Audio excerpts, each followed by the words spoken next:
अब देखिए, इस युद्ध के साथ साथ दुनिया की राजनीति में बहुत कुछ चल रहा है।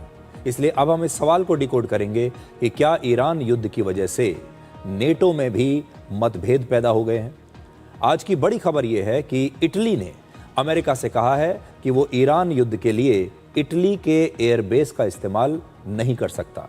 इटली खुद नेटो का सदस्य देश है, लेकिन उसने अमेरिका को ये मना कर दिया कि वो उसकी फैसिलिटीज को अब इस्तेमाल नहीं कर पाएगा।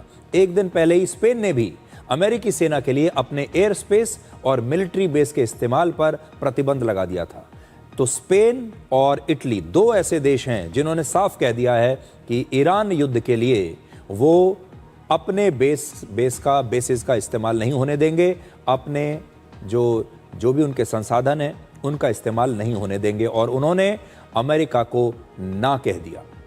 नेटो में कुल मिलाकर 32 देश हैं, लेकिन एक भी देश ईरान युद्ध में इस समय अमेरिका के साथ खुलकर खड़ा नहीं हुआ, और इसीलिए राष्ट्रपति डोनाल्ड ट्रंप हर दिन एक नई धमकी दे रहे हैं। और आज उन्होंने सोशल मीडिया पर लिखा कि फ्रांस ने अमेरिका के उन मिलिट्री एयरक्राफ्ट को अपनी सीमा में उड़ने नहीं दिया जो सैन्य उपकरण लेकर इजराइल जा रहे थे। ट्रंप ने कहा कि फ्रांस ने उनकी मदद नहीं की और अमेरिका ये बात हमेशा याद रखेगा। बड़ी स्क्रीन पर अगर आप देखें डोनाल्ड ट्रंप के इस संदेश को, देखिए मैं आपको बड़ी स्क्रीन पर दिखाता हूं। कैपिटल वर्ड्स में उन्होंने लिखा है, द यूएसए विल रिमेंबर। हम याद रखेंगे कि फ्रांस ने हमारी बिल्कुल भी मदद नहीं की ईरान के सामने। वो साफ लिख रहे हैं, France has been very unhelpful. Trump ने इसके बाद एक और पोस्ट लिखा जिसमें वो कहते हैं कि ब्रिटेन जैसे देशों ने ईरान युद्ध के दौरान अमेरिका की कोई मदद नहीं की, और अब आगे जब इस प्रकार के देश ब्रिटेन जैसे, फ्रांस जैसे देश मुसीबत में पड़ेंगे, उनकी मुसीबत की घड़ी आएगी तो अमेरिका भी इन देशों की कोई मदद नहीं करेगा। इसके बाद ट्रंप ने यह भी लिखा कि ब्रिटेन जैसे देश जिन्हें तेल की कमी हो रही है इस समय, अब उनके पास दो ही रास्ते हैं। पहला, वो अमेरिका से तेल खरीदें, और दूसरा, इतनी बहादुरी दिखाएं कि हॉर्मूज को ईरान से छीन लें। तो ये दोनों ही जो संदेश आज डोनाल्ड ट्रंप ने दिए हैं पश्चिमी देशों को, ब्रिटेन का नाम लिखा है, फ्रांस का नाम लिखा है, और साथ ही ये भी लिखा है कि इन जैसे जो दूसरे देश हैं, और ऐसा लगता है कि ट्रंप इन देशों से बहुत नाराज है। आजकल राष्ट्रपति ट्रंप हर दिन कभी नेटो को डरपोक कहते हैं, कभी कहते हैं कि अमेरिका के बिना नेटो का कोई अस्तित्व नहीं है, और अगले महीने की 4 तारीख को नेटो के गठन के 77 वर्ष पूरे हो जाएंगे। नेटो की स्थापना वर्ष 1949 में हुई थी, लेकिन दिलचस्प बात यह है कि नेटो अपनी 77वीं वर्षगांठ पर नेटो के 32 सदस्य देश आपस में एकता दिखाने की बजाय आपस में मतभेद दिखा रहे हैं।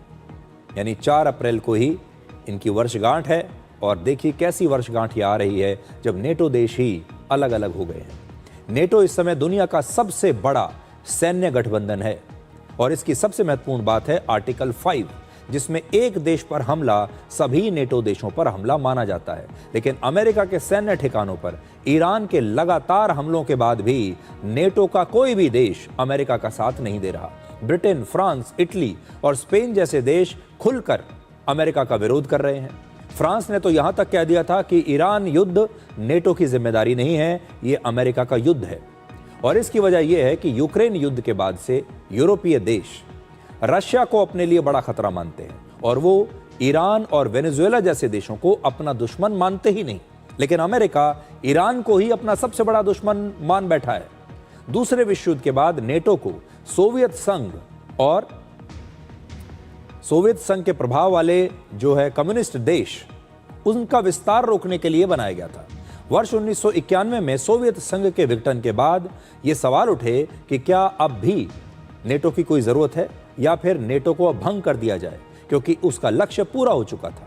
1980 के दशक तक इस गठबंधन में 16 देश थे, और 2024 तक आते आते ये देश बढ़कर दुगने हो चुके थे, यानी 32 देश नेटो के सदस्य बन चुके थे।